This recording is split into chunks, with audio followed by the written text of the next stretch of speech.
Puji Tuhan, kita bertemu lagi dalam acara Saat Teduh bersama Musafir. Dan saat ini kita akan merenungkan firman Tuhan dengan satu topik, yaitu ibadah yang menyenangkan Tuhan.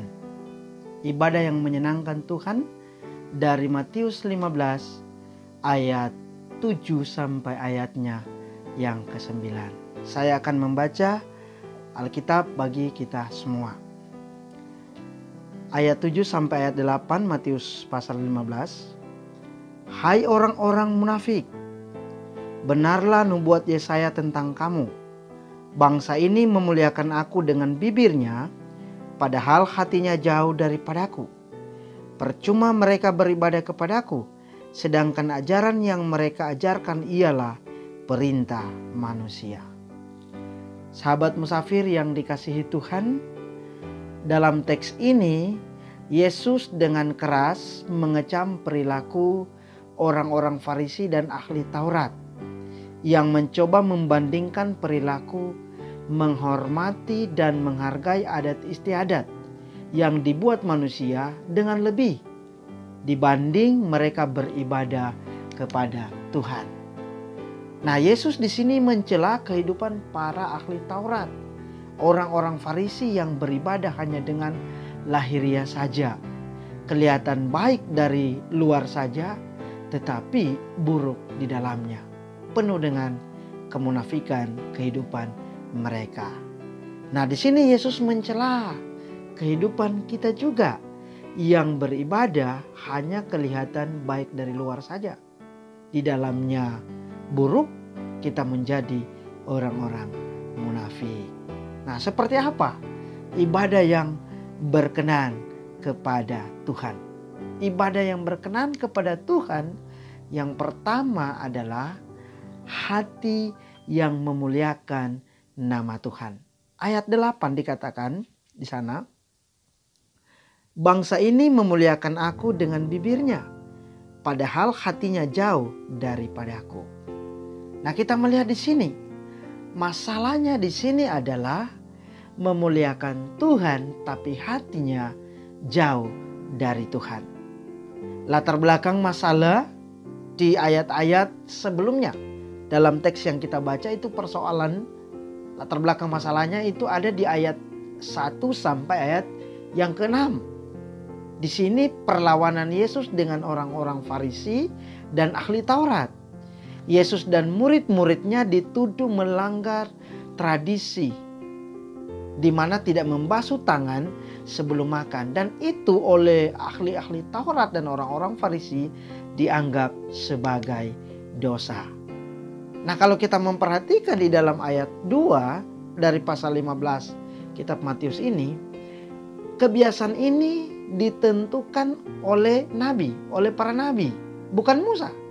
Dan hanya seremonial saja, hanya upacara saja, tetapi sekarang justru kekuatannya secara umum dipandang lebih besar daripada hukum Taurat itu sendiri.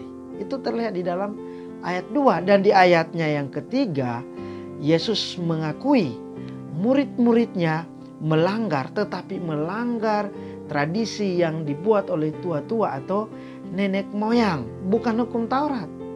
Sedangkan orang Farisi dan ahli Taurat melanggar hukum Taurat, perintah Tuhan yang ditetapkan oleh nenek moyang, yaitu Musa.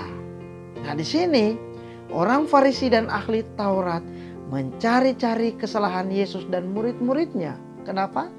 Karena mereka merasa tersaingi dengan kehadiran Yesus, dengan pelayanan Yesus. Nah, dalam bagian ini kita memperhatikan bahwa orang Farisi dan ahli Taurat, mereka memuliakan hak Allah hanya melalui penampilan saja. Mereka beribadah, memuji Tuhan, membaca firman Tuhan, berdoa. Tetapi sesungguhnya hatinya tidak tertuju kepada Allah. Hati mereka untuk kepentingan diri sendiri. Inilah yang tidak menyenangkan hati Allah. Oleh karena itu, sahabat musafir yang dikasihi Tuhan, ibadah yang menyenangkan hati Allah adalah mari kita menunjukkan bahwa hati kita memuliakan nama Tuhan. Oleh karena itu mari kita beribadah dengan hati yang memuliakan Tuhan. Dengan kata lain, ini bukan hanya sekedar di bibir mulut saja, melainkan tumbuh dari dasar hati yang sungguh-sungguh dan menjadi bagian dari perilaku kita dari hari ke hari. Yang kedua, ibadah yang menyenangkan Allah yang kedua adalah mengutamakan ajaran Tuhan. Ayatnya yang ke-9 dikatakan, percuma mereka beribadah kepadaku, sedangkan ajaran yang mereka ajarkan ialah perintah manusia. Nah, kita melihat lagi kembali di dalam ayat 2. Tadi saya katakan bahwa orang Farisi dan ahli Taurat menuduh murid-murid Yesus melakukan dosa dan melanggar adat istiadat nenek moyang. Dan ayat ketiga, Yesus mengakui murid-muridnya melanggar, tetapi melanggar tradisi yang dibuat tua-tua, dibuat nenek moyang, bukan hukum Taurat. Sedangkan orang Farisi di sini dan ahli Taurat, mereka melanggar hukum Taurat, perintah Tuhan yang ditetapkan oleh Musa. Dan kita perhatikan di dalam ayat 4 sampai ayat 6 itu contoh ahli Taurat, orang-orang Farisi melanggar. Dan secara khusus di sana melanggar hukum Taurat yang kelima. Hormatilah ayahmu dan ibumu. Karena mereka di sana mengajarkan, ahli Taurat dan orang-orang Farisi, bahwa setiap orang tidak menanggung hidup orang tuanya. Orang tua boleh dibiarkan. Dan biaya untuk orang tua itu diberikan sebagai persembahan kepada Allah. Padahal ketika diberikan untuk persembahan itu masuk kantong mereka. Masuk kantong orang-orang Farisi, ahli-ahli Taurat. Sehingga mereka menekankan bahwa orang tua tidak wajib untuk dihormati atau tidak wajib untuk dipedulikan. Nah, inilah yang salah dan inilah dosa. Demi mengutamakan kepentingan mereka, melanggar hukum kelima, tidak apa-apa, tidak peduli terhadap orang tua, biaya untuk orang tua kasihlah untuk persembahan di bait Allah. Dan persembahan itu mereka ambil untuk kepentingan mereka. Nah, orang Farisi dan ahli Taurat di sini menerapkan ibadah untuk kepentingan mereka sendiri, menerapkan sesuatu yang menguntungkan bagi mereka, sekalipun itu bukan dari hukum Taurat, bukan dari firman Tuhan. Ini adalah ibadah yang tidak menyenangkan hati Allah. Oleh karena itu, sahabat musafir yang dikasihi Tuhan, kita harus dalam kehidupan kita sebagai anak-anak Tuhan yang sungguh-sungguh menyembah Dia, kita harus memulai sebuah pola hidup dalam ibadah yang betul-betul menyenangkan hati Tuhan.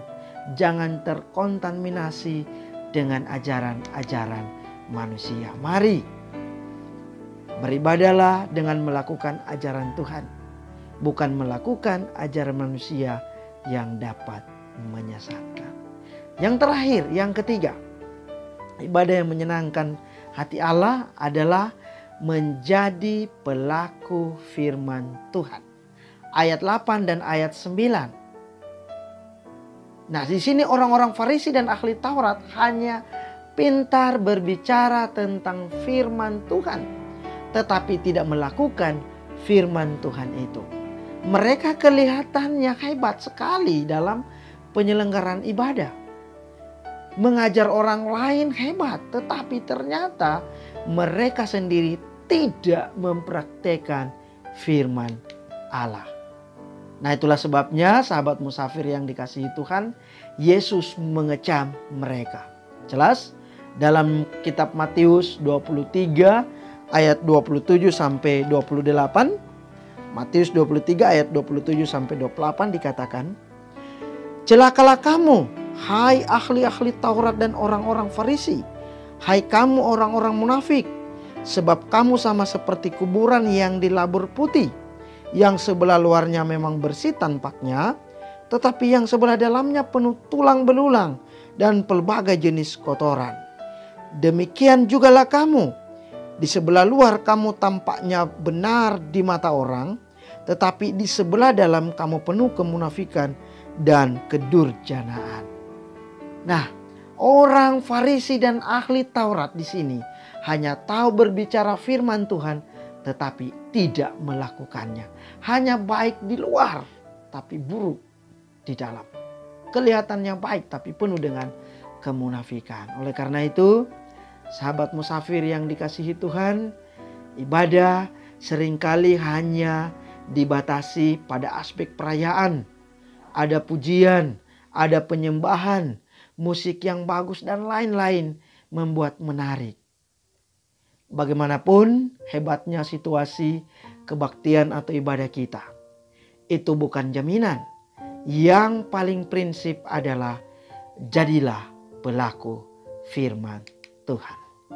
Mari mulai saat ini sahabat musafir, kita bukan hanya menjadi pendengar firman Tuhan saja, bukan pembicara firman Tuhan saja, tetapi menjadi pelaku firman Tuhan. Sudahkah ibadah kita berkenan di hadapan Tuhan? Mari kita mengupayakan ke dalam seluruh ibadah yang kita perbuat ke depan. Ibadah apa saja yang kita selenggarakan, perbuat itu menjadi kesukaan bagi Allah, menjadi kesenangan bagi Tuhan kita Yesus Kristus. Tuhan memberkati. Amin. Mari berdoa. Terima kasih ya Tuhan untuk firman-Mu saat ini, mengingatkan kami kembali bagaimana kami beribadah dan ibadah kami menyenangkan hati-Mu ya Tuhan. Tolong kami supaya dapat memahami, mengerti dengan baik dan mempraktekannya dalam kehidupan kami dari waktu ke waktu dalam berbagai persekutuan kami. Dalam nama Yesus Kristus kami bersyukur untuk firman. Amin.